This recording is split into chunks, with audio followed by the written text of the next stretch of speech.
कि मैं जर्मनी क्यों आया। मैंने इंडिया से बाहर जाने के लिए जर्मनी को ही क्यों चुना। एक अच्छा घर खरीद सकता हूँ। ऐसा नहीं है कि मैं आंखें बंद करके जर्मनी आ गया।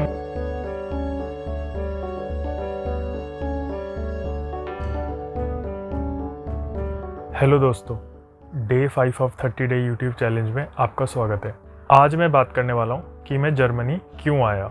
मैंने अपनी बैचलर्स की पढ़ाई इंडिया से करी, मास्टर्स भी मैंने इंडिया से करी और उसके बाद मैंने 4 साल काम भी किया है। 4 साल काम करने के बाद मुझे ऐसा फील हो रहा था कि मैं अपने करियर में आगे नहीं बढ़ पा रहा हूँ, बहुत ही स्टक फील हो रहा था। और मैं डिज़ाइन बैकग्राउंड से आता हूँ तो मुझे ऐसा लग रहा था कि मुझे थोड़ा और जानना है डिज़ाइन के बारे में। डिज़ाइन एक बहुत बड़ा टर्म है, इंजीनियरिंग की तरह एक बहुत बड़ा अम्ब्रेला टर्म है। इसके अंदर बहुत सारी फील्ड्स आती हैं। वैसे ही मुझे डिज़ाइन में और जानना था और पढ़ाई करनी थी, तो इस वजह से मुझे लग रहा था कि मैं इस फील्ड में और क्या एक्सप्लोर कर सकता हूँ।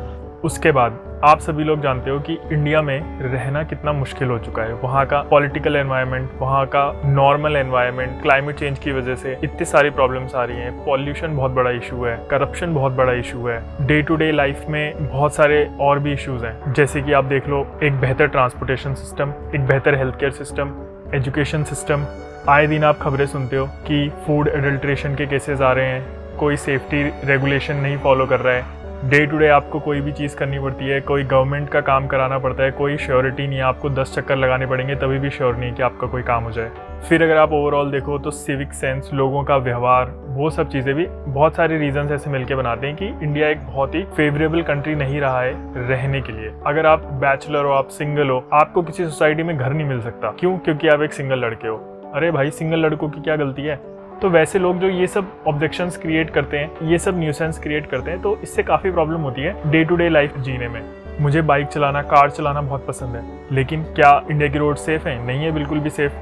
मेरा 2 बार इतना भयंकर एक्सीडेंट हुआ है कि मैं मरते मरते बचा हूँ। आपने कोई बहुत अच्छी गाड़ी ले ली, उसको एंजॉय करने के लिए भाई सड़क में ट्रैफिक इतना ज़्यादा है, लोग तमीज़ से गाड़ी नहीं चलाते हैं, तो आप कैसे उसको एंजॉय करोगे? मैंने इंडिया से बाहर जाने के लिए जर्मनी को ही क्यों चुना? देखो, जब से मैं छोटा था ना, जर्मनी एक तरीके से मेरे लिए तो ड्रीम डेस्टिनेशन नहीं थी, क्योंकि सारी अच्छी कार कंपनीज जर्मन कंपनीज हैं। आप मर्सिडीज़ की बात कर लो, आप पोर्शे की बात कर लो, आप BMW की बात कर लो, फोक्सवैगन की बात कर लो। तो एज अ ऑटोमोटिव डिज़ाइनर वो मेरे लिए हमेशा एक अट्रैक्शन का पॉइंट रहा है। उसके बाद अगर आप जर्मनी की इकोनॉमी देखो, यहाँ पे बहुत ही स्ट्रॉन्ग इकोनॉमी है, एक बहुत बड़ा ऑटोमोटिव हब है। उसके बाद आपको पूरे यूरोप का अच्छे से एक्सेस मिल जाता है। अगर आप जर्मनी में रहते हो तो आप पूरे यूरोप में आसानी से ट्रैवल कर सकते हो। कनेक्टिविटी के मामले में जर्मनी इस मामले में बहुत अच्छा है। अब नेक्स्ट पॉइंट की बात करते हैं। अगर मैं बात करूं कि मेरी क्या एक्सपेक्टेशंस है, अगर मैं सोचूं कि अगले 10 साल में मैं इंडिया में कहाँ पे होता और जर्मनी में कहाँ पे होऊंगा। देखो, अगर मैं जर्मनी में होऊंगा, मेरी एवरेज इनकम हाई होगी। मैं 5 से 6 साल में अच्छी जॉब करके या अपना बिजनेस सेटअप करके एक अच्छा घर खरीद सकता हूँ। मेरा वर्क लाइफ बैलेंस अच्छा होगा, लाइफ क्वालिटी इंप्रूव होगी। मैं आसानी से वर्ल्ड ट्रैवल कर सकता हूँ जर्मनी से। अगर आप जर्मनी की बात करो तो यहाँ पे लाइफ की वैल्यू की जाती है, जो कि मुझे लगता है इंडिया में कहीं ना कहीं मिसिंग है।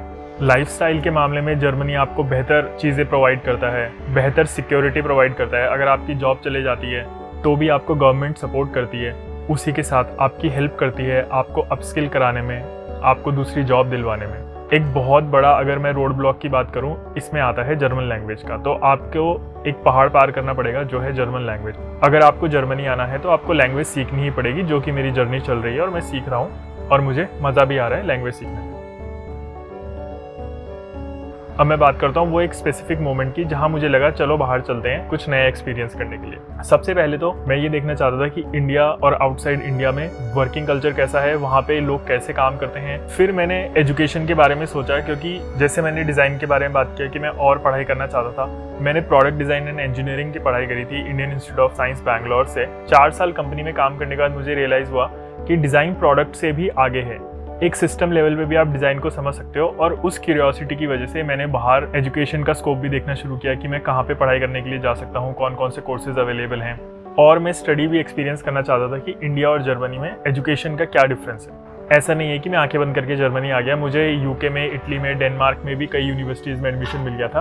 उसके बाद वो सब चीज़ें देखने के बाद मैंने जर्मनी को चूज़ करा। देखो, जब आप पढ़ाई करने के लिए, काम करने के लिए घर से बाहर जाते हो, दूसरी सिटी में जाते हो, दूसरे स्टेट में जाते हो या दूसरी कंट्री में जाते हो, तो आप अपनी फैमिली से दूर हो जाते हो। तो इसमें मैं ये कहना चाहूँगा कि फैमिली में तो मेरी सपोर्टिव रही है। मेरे पापा नहीं चाहते थे कि मैं बाहर जाऊँ, वो चाहते थे कि मैं कोई गवर्नमेंट एग्जाम की प्रिपरेशन करके कोई गवर्नमेंट जॉब करूं, जिसके मैं बहुत ज़्यादा अगेंस्ट हूँ। मुझे इंडिया में ये गवर्नमेंट जॉब का क्रेज़ और कल्चर बिल्कुल समझ नहीं आता और कोई ऐसा बेनिफिट भी नहीं दिखाई देता कि मैं क्यों करूँ वो जॉब या मैं उस लाइन में क्यों जाऊँ। देखो, अगर आप अपने कंफर्ट जोन में ही रहोगे और घर में रहोगे तो आगे जाके ये आपके करियर के लिए बहुत खतरनाक हो सकता है और आपकी लाइफ के लिए भी, क्योंकि आपको घर में सब काम करा कराए मिल जाता है। हमारी मॉम सब काम कर देती हैं, हम कोई रिस्पॉन्सिबिलिटी नहीं लेते अपना काम करने के लिए। देखो, मुझे ऐसा लगता है कि हर किसी को 12th क्लास के बाद अपने घर में नहीं रहना चाहिए, उन्हें पढ़ाई करने के लिए घर से बाहर जाना चाहिए, खुद अपनी रिस्पॉन्सिबिलिटी उठानी चाहिए, खुद अपने काम करने चाहिए, खुद अपनी डिसीजंस लेने चाहिए, ताकि आप कल को एक स्ट्रॉन्ग इंडिविजुअल बन सको। अगर आपको मेरा वीडियो पसंद आया और आपके कोई क्वेश्चन है जर्मनी से रिलेटेड, इंडिया से बाहर जाने से रिलेटेड, तो आप कमेंट में ज़रूर पूछें। और अगर आपको ये वीडियो पसंद आया तो आपको ये वीडियो भी ज़रूर पसंद आएगा।